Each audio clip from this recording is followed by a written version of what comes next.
Segundo vídeo, amados e amadas, o que a paz de Deus excede todo entendimento? Como você ter essa paz no casamento, na família? Filipenses capítulo 4, verso 4 e 7. Quantas vezes o estresse, a preocupação, a ansiedade roubam sua paz, a falta de dinheiro, você vê teus filhos precisando, pandemias, enfim, as tribulações da vida. O inimigo de nossas almas frequentemente tem levado a um estágio perturbador e confusão. O que as pessoas falam, como tirar a sua paz facilmente. Tudo isso te enfraquece, te deixa para baixo, roubando a sua tranquilidade interior. Filipenses capítulo 4, verso 7 diz: e a paz de Deus que excede todo entendimento guardará os vossos corações e os vossos pensamentos em Cristo Jesus. O que a paz excede todo esse entendimento? Queria chamar a atenção nesse momento a vocês, amados e amadas, para a palavra excede. Excede. Ela literalmente significa algo que extrapola, vai além dos limites, ultrapassa, e o que é mais, que está acima de um nível superior, que é o maior e o mais alto e sublime, e é sublime. O termo que excede o nosso todo entendimento nos dá a ideia de algo que foge da razão humana e está acima dela. Faz referência a uma paz transcendente, vai além, supera a maior e qualquer paz possível que se encontra pela busca humana, por nosso próprio entendimento, mas essa paz não é natural ou terrena. A palavra diz, quer nos dizer, é que há todo tipo de paz em todas as pessoas que podem buscar e encontrá-la em algum lugar, mas a paz de Deus que excede todo entendimento é muito superior a qualquer paz e somente é encontrada no príncipe da paz, Jesus Cristo. Também podemos afirmar que todo esforço humano e terreno fora de Jesus para ter paz de Deus que excede todo entendimento é inútil, pois ela é fruto do relacionamento íntimo e pessoal com Deus, da paz.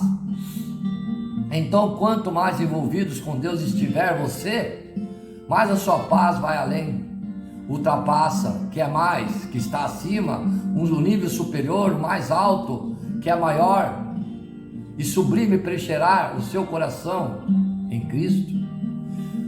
Eu vou recomendar a você nessa palavra que você ouça o termo, o entendimento, diz sobre a nossa capacidade máxima de pensar, compreender, argumentar. A paz de Deus significa, a paz de Deus é eficaz, mesmo quando não se tem razão alguma para se ter essa paz. E para que não se saiba explicar o porquê da calmaria sentida em meio a uma tempestade. O texto diz que essa paz guardará os nossos corações, os nossos pensamentos em Cristo Jesus. O sentido aqui é, a paz de Deus vai guardar e proteger o teu coração, pensamentos de maneira totalmente incomum, inexplicável por uma ação divina. Então você pode hoje milagrosamente ter paz de Deus, mesmo vivendo a maior tribulação. Como ter essa paz que excede todo entendimento?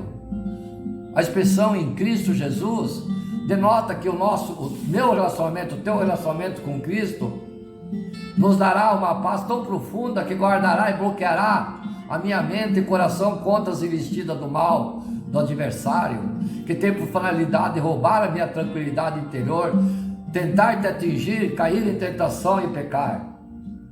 Logo, essa paz não vem de nenhuma outra forma que não seja do relacionamento íntimo e pessoal com Deus, da paz. 3 atitudes para manter essa paz. Com base em Filipenses capítulo 4, verso 4 e 7, vamos falar sobre 3 passos simples para você proteger sua mente e guardar o seu coração, proteger sua mente contra o adversário. No verso 7 diz, e a paz de Deus. A letra E não não está no texto por acaso. E a paz de Deus. Ela significa então expressa uma conclusão que foi dito já anteriormente. Se quisermos entender melhor sobre a paz de Deus, devemos olhar para os versos imediatamente anteriores que eu já aqui preguei. Então, com base em Filipenses capítulo 4, verso 4 e 7, podemos, construindo muros de proteção que mantém nossa vida espiritual, nos garante a paz de Deus que excede todo entendimento. 3 muros, vejam agora 3 muros de proteção que preciso construir para que nada roube a paz de Deus que habita em você. Primeiro, construindo o muro do louvor. Paulo escreve aos Filipenses que faz parte da epístola da prisão, enquanto estava confinado na prisão romana, amarrado a 2 soldados. Ele poderia ter evitado uma carta cheia de lamentações, mas incrivelmente um tom perpassa toda ela, o tom de alegria, mais precisamente a alegria no Senhor. O apóstolo Paulo convoca os crentes a alegrar-se. A carta diz: regozijai-vos sempre no Senhor. O verbo regozijai-vos está no tempo presente, voz ativa e modo imperativo. Isso significa que Paulo está ordenando aos Filipos, naquele presente momento, a continuar a ser feliz no Senhor. Para Paulo, independente das circunstâncias da vida, o crente deve se alegrar em Deus. As circunstâncias mudam e a vida nos surpreende a cada dia, com lutas e vitórias, mas o Senhor nunca muda, sempre o mesmo. Não sei se vocês perceberam, amados e amadas, mas nessa palavra existe a palavra sempre, sempre. Isso significa que a alegria em Deus deve ser bonança, não escassez, na calmaria e na tempestade. Então nossa alegria em Deus não deve ter relação com o que está acontecendo à nossa volta, mas deve ter relação com Deus e a confiança que temos na sua palavra. Segundo, construindo o muro da paciência. Para ter essa paz de Deus, o apóstolo Paulo diz no verso 6: não estejais inquietos por coisa algumas. Atenção, servas do Senhor, não estejais inquietos por coisa alguma. A palavra inquietos vem substituir a palavra ansiosos ou preocupados. Tais expressões representam a dificuldade de esperar com paciência e confiança em Deus. A preocupação não só rouba a nossa força, ela também rouba a nossa paz da alma, destruindo a nossa vida física e espiritual. Ela é como uma cadeira de balanço que mantém você ocupado em movimento, mas não te leva a lugar nenhum. A preocupação é um ato de rebelião contra o governo de Deus na sua vida. É você querendo determinar coisas que somente cabe a Ele e no tempo dele. Jesus disse que deveríamos olhar para as aves do céu. Atenção, Duziane. Jesus disse que deveríamos olhar para as aves dos céus e aprender com elas. E também disse que ninguém acrescenta um côvado na estatura, ainda que esforce para isso. Mateus capítulo 6. Então construa um muro de paciência conforme Jesus nos ensinou, deixando de se preocupar demais com o amanhã. Atenção, servas do Senhor, não vos inquieteis, pois pelo amanhã, porque o dia do amanhã cuidará de si mesmo, basta cada dia o seu mal. Mateus capítulo 6, versos 25 e 34. Terceiro, construindo o muro da oração. Outro segredo para ter paz com Deus nos guardando está nesse verso 6. Antes as vossas petições sejam em tudo conhecidas diante de Deus, pela oração e pela súplica. E eu acrescento jejum. É isso mesmo, sem oração e súplica não há paz na alma. É relacionamento com Deus, gera paz dentro de você. Isso é obra do Espírito Santo na nossa vida, na minha vida e na sua vida. Em vez de se preocupar com as coisas que você não pode mudar, coloque-se diante de Deus, prostre-se diante dele e clame, ore, jejue, persevere.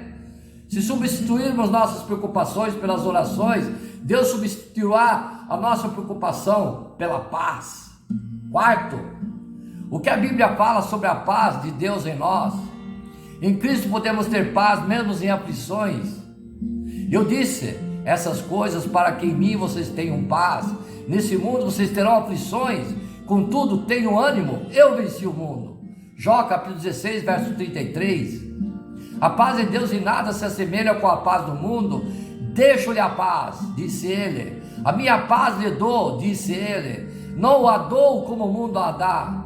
Não se perturbe os vossos corações, nem tenham medo. Jó capítulo 14, verso 27. A paz de Deus é destinada aos que confiam e esperam nele. Tu, Senhor, guardarás em perfeita paz aquele cujo propósito está firme, porque em ti confia. Isaías capítulo 26, verso 3. Somente o relacionamento de paz com Deus, que é alergia, evidenciado por uma vida de louvor, paciência e oração, é possível ter paz que excede todo entendimento, que vai além da nossa capacidade de pensar, raciocinar, argumentar e produzir recursos humanos. Então, amados e amadas, é muito importante a paz. E essa paz temos que ter com Deus. 4 âncoras fortes para você no casamento ultrapassar as tempestades da vida. Atos capítulo 27, verso 14 e 29.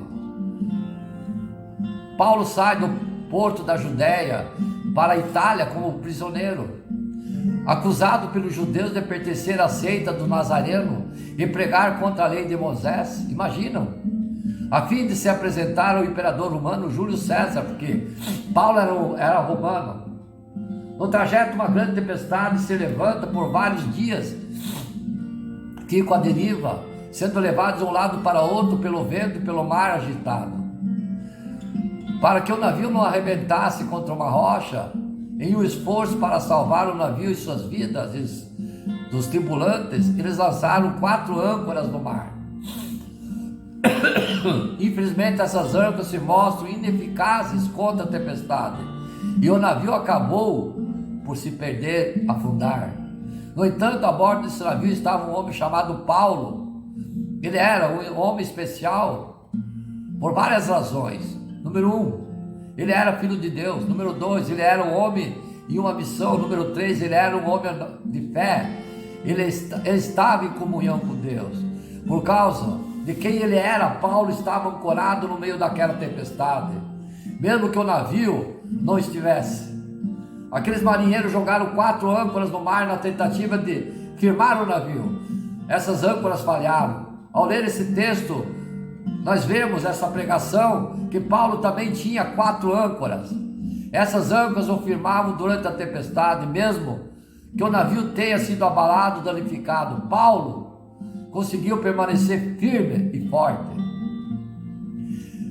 Eu quero compartilhar para vocês as âncoras que mantiveram Paulo estável durante essa tempestade. Vejo também essas mesmas âncoras estão disponíveis para você, nesse exemplo, e para mim. Vamos compartilhar então nessa pregação 4 fortes âncoras para os mares tempestuosos da sua vida. Primeiro, a âncora forte da presença de Deus. Mesmo no meio da tempestade, Paulo descobriu que não estava sozinho. O Senhor veio com ele para minimizar a paz do seu coração. Independente da tempestade que atire sua vida e a minha, dessa vida, se tivermos a mesma confiança que Paulo teve em seu relacionamento com o Senhor, então podemos ter fé em sua promessa de estar sempre conosco. Mateus capítulo 28, verso 20.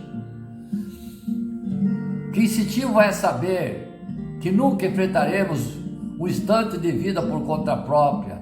Todo passo, todo vale, toda montanha será agraciada por sua presença, porque vós sois o templo do Deus vivo. Como Deus disse, eu habitarei neles e andarei com eles, e serei o seu Deus, e eles serão o meu povo. 2 Coríntios capítulo 6, verso 16. uma bênção desfrutar a presença manifesta do Senhor, como Paulo.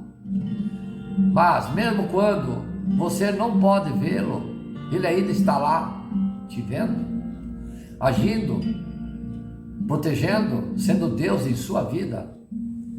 A segunda âncora, as promessas de Deus. Quando Paulo enfrentou aquela longa e terrível tempestade, o Senhor veio a ele com uma promessa graciosa. Ele lembrou a Paulo que ele estaria diante de César e que todos estavam no navio deveriam ser poupados também. Para Paulo, apenas ter uma palavra de Deus era suficiente para ancorá-lo e dar-lhe a segurança necessária. Suas promessas são firmes e verdadeiras. Sempre seja Deus verdadeiro a todo homem mentiroso. Romanos capítulo 3, verso 4. É impossível que Deus minta. Hebreus capítulo 6, verso 18. Seca-se a erva e cai as flores, mas a palavra de Deus permanece para sempre. Isaías capítulo 40, verso 8. A Bíblia contém 8.810 promessas. Repito, amados e amadas, a Bíblia contém 8.810 promessas. Existem 7.487 promessas de Deus para o homem, a cerca de 85% de todas as promessas da Bíblia. Atenção, amados e amadas, filhos, atenção. Existem 991 instâncias de uma pessoa fazendo uma promessa a outra. Existem 290 promessas do homem para Deus. Existem 29 promessas feitas pelos anjos, a maioria delas encontrada em Lucas. Existem 9 promessas feitas por aquele velho mentiroso, o diabo. Por exemplo, sua promessa de dar a Jesus todos os reinos do mundo, se ele cair e adorá-lo. 2 promessas são feitas por um espírito maligno. 2 são feitas por Deus Pai para o Deus Filho. A promessa mais destacada nos diz a respeito da promessa que está no Salmo 37. Praticamente todo o verso é uma promessa maravilhosa. Vejam, verso 3, 4, 5. Vamos lá. Confia no Senhor e faz o bem, habitarás na terra e verdadeiramente serás alimentado. Agrada-te do Senhor e Ele satisfará os desejos do teu coração. Entrega o teu caminho ao Senhor, confia nele, e o mais Ele fará. Salmos, capítulo 37, verso 3 e 5. Tem um filme evangélico chamado Peregrino, cujo o personagem chamado Desespero, um gigante, se aproximou do personagem chamado Cristão, capturou, bateu nele e o aprisionou na masmorra do castelo da dúvida, com grossas paredes negras. O desespero vencia sem piedade, um deles, né? E ele ficava mais fraco a cada dia. Por fim, o Cristão, 2 personagens, Cristão e Desespero, viu, filhos? O Cristão encontrou na sua cela uma corda, uma faca, uma garrafa de veneno, fermentando ao suicídio. Por um momento ele ficou tentando acabar com sua vida, mas uma noite, por volta da meia-noite, ele começou a orar. Um pouco antes do dia raiar, o homem cristão, meio espantado, interrompe esse discurso apaixonado, a sua oração. Que idiota sou eu para me deitar numa masmorra fedorrenta, quando posso também andar de liberdade e tenho uma chave no meu peito, chamada promessa, que com certeza abrirá qualquer tranca, porta do castelo da dúvida. Sim, usando a chave da promessa de Deus, o cristão escapou para nunca mais cair nas garras do desespero gigante ou do castelo da dúvida. Reivindique as promessas de Deus, amados e amadas, como uma âncora para a sua alma, a navegar pela história dos mares da vida. Elas destravam as prisões do desespero, nas quais o diabo procura te acorrentar. Terceira, a forte âncora da providência de Deus. Paulo, não temas, importa que seja apresentado a César. Deus estava dizendo a Paulo: eu providenciei a tua viagem aqui, e tudo quanto aconteceu vai te conduzir ao seu destino, ao imperador de Roma. E você, Paulo, está debaixo de minha vontade. todas as coisas contribuem juntamente para o bem daqueles que o amam a Deus. Romanos capítulo 8, verso 28. Esse tipo de confiança, amados e amados, que permitirá que você grite na face do diabo, mesmo quando a tempestade ainda se agrava. Então Jó se levantou e rasgou as vestes e rapou a sua cabeça e se lançou em terra e adorou. E disse: nu saí do ventre de minha mãe e nu retornarei para lá. O Senhor o deu, o Senhor tomou, bendito seja o nome do Senhor. Jó capítulo 1, verso 20 e 21. Mesmo diante da promessa de Deus, os homens do navio lutaram, temeram e se preocuparam no meio da tempestade. Havia apenas um homem a bordo que estava curtindo a viagem, Paulo. Por quê? Porque ele creu em Deus. Ele sabia que Deus estava trabalhando e usou essa vontade, essa verdade, como uma âncora. Vivemos um dia em que os homens estão abandonando o navio ao ritmo alarmante. As tempestades da vida os atacam e eles fogem da igreja. O velho navio de Sião, posso lembrá-lo que o melhor lugar para estar nas tempestades da vida é o navio, onde o Senhor quer que você esteja. Se você deixar o navio, poderá enfrentar a fúria da tempestade por conta própria. Se você ficar onde o Senhor te plantou, amados e amadas, servas do Senhor, repito, se você ficar onde Deus te plantou, pode ter certeza que o trabalho providencial dele em sua vida será realizado até o fim. Quarto, a forte âncora, trabalhar em Deus. O Senhor disse a Paulo, e o que Paulo acredita que aconteceria, aconteceu. Todos chegaram em segurança à costa, Deus guardou a sua palavra, Ele poupou a vida de todos. Porque desde a antiguidade não se ouviu, nem com o ouvido se percebeu, nem com os olhos se viu um Deus além de ti, que trabalhava para aquele que nele espera. Isaías, capítulo 64, verso 4. Deus é capaz de resolver tudo, amados e amadas. Ele irá levá-lo através da tempestade. Pode parecer que o barco vai afundar, sim. Tem momentos que você, amado e amada, pensa que não há mais solução para os teus problemas. Pode parecer que as tempestades da vida vão prevalecer, no entanto, quando as ondas se acalmarem, quando os ventos cessarem de soprar, quando as chuvas cessarem, quando as nuvens da tempestade se afastarem para o horizonte, você verá que Deus estava no controle o tempo todo. Eu posso ter certeza disso, amados e amadas, que isso acontece comigo. Nenhuma tempestade nessa vida será capaz de afastá-lo do curso que Deus determinou na sua vida. Ele te protegerá durante a tempestade e entregará com sucesso ao porto seguro, que é a sua honra e sua glória. O fato é que Ele não salvou você apenas para perder o domínio dele em uma tempestade, não. Ele salvou você para levá-la para casa, para a glória do Senhor. É exatamente isso que ele fala. Atenção, João capítulo 14, verso 1 e 3. Não se turbe o vosso coração, credes em Deus, crede também em mim. Na casa de meu pai há muitas moradas, se não fosse assim eu vou-lo teria dito.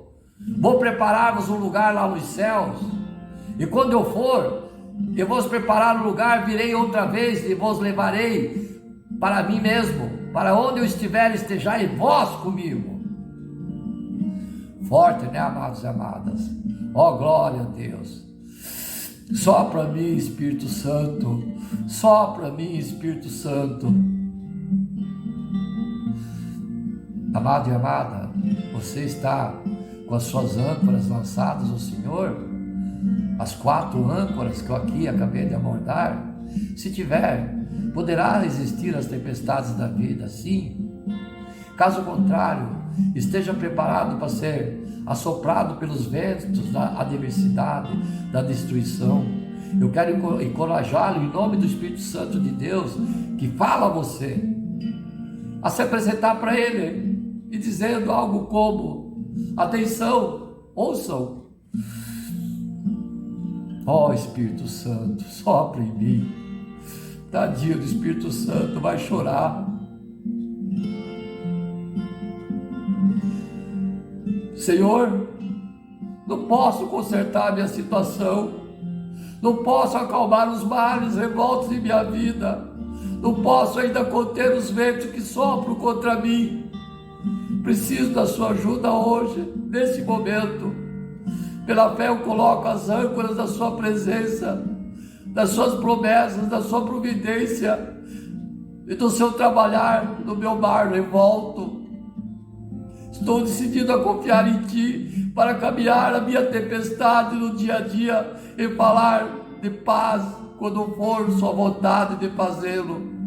Não temerei, não me preocuparei e não lutarei. Confiarei em Ti para fazer o melhor para mim e minha família. Amém.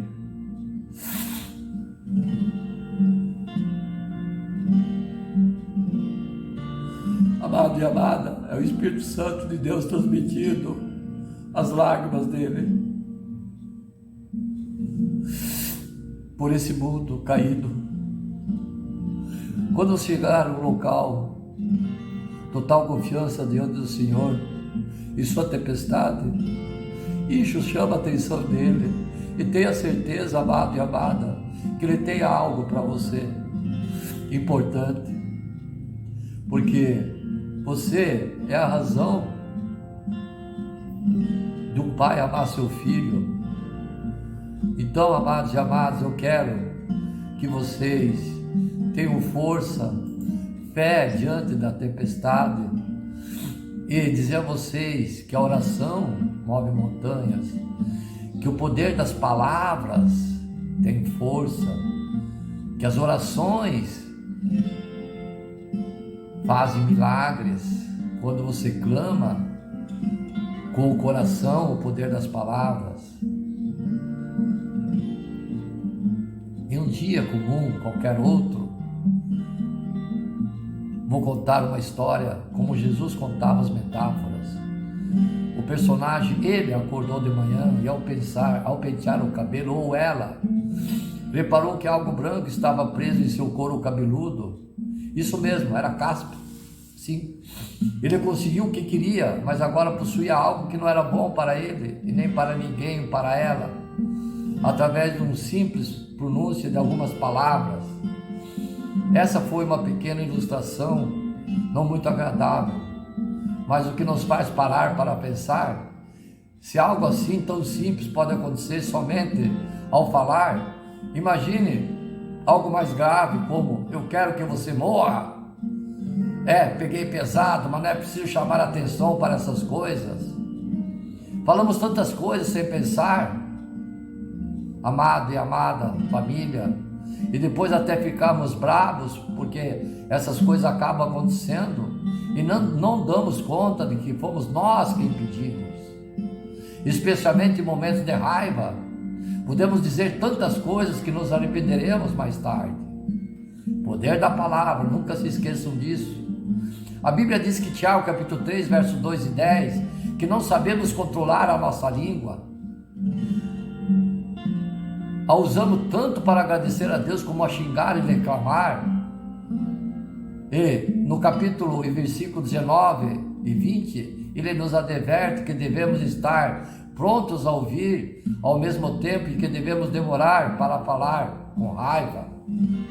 Não pronuncie palavras no momento de raiva.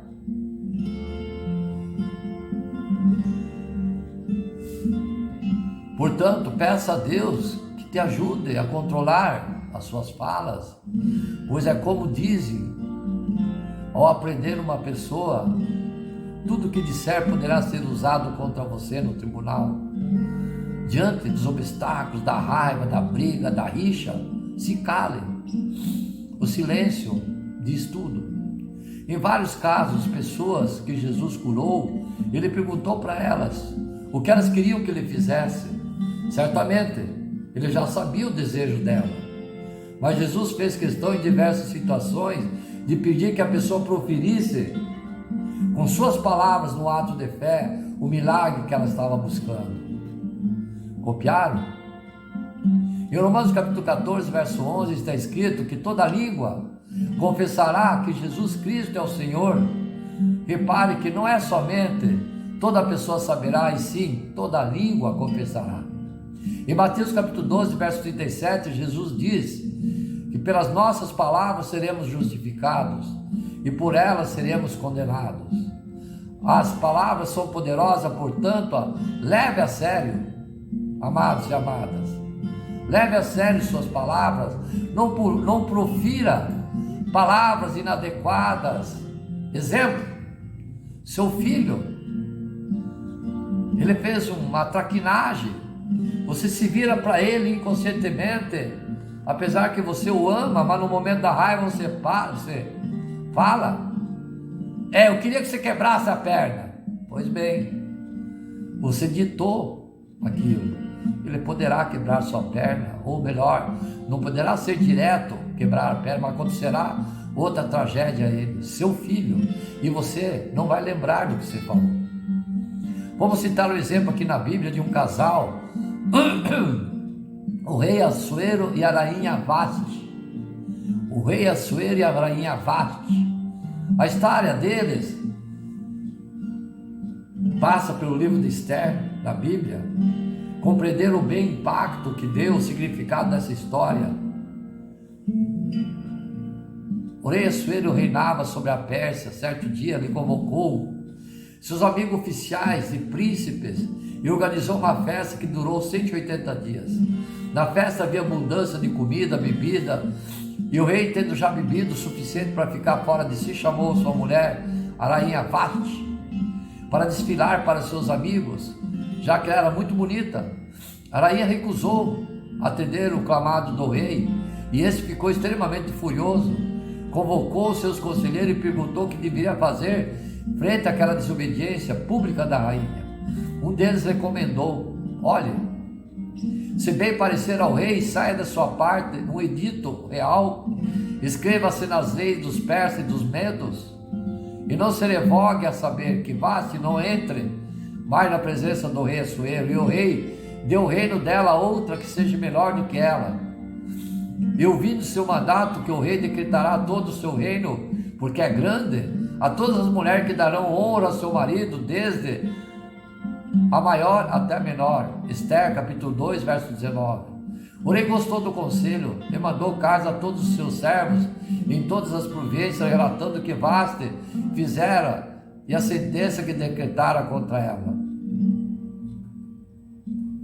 Viram, amados e amadas? Então, essa é a história do rei Assuero e a rainha Vasti, que está escrito no livro de Esther, que Esther significa estrela, em hebraico significa flor da murta não sei o que é.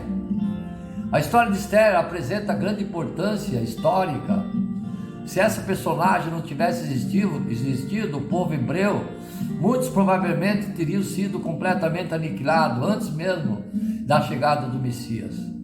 Como consequência, a história do mundo seria outra. Felizmente, a soberania divina e a disposição de uma mulher judia uniram-se para o mundo, mudar o destino de uma nação inteira. A história se passa por volta do ano 470 a.C., em Suzã, uma das capitais do império. Essa capital era a estadia de verão da família real. As outras capitais da Pérsia eram Babilônia, onde se passa a história de Daniel, e Persépolis. O povo hebreu estava sob o domínio dos persas há mais de 120 anos. O rei Assuero e a rainha Vasti. Essa é a parte da história escrita no livro de Esther. Basicamente, o rei Assuero pediu à rainha Vasti desfilar, como eu acabei de falar, a nova esposa do rei. Após isso, passado algum tempo, o rei, por conselho de seus sábios, resolveu convocar todas as mulheres bonitas do reino. Após uma seleção, ele iria escolher a nova rainha. Vocês viram, né, amados e amadas? O rei Assuero, a Vasti, que decepcionou o rei, ele convocou. Aí vai aparecer Esther.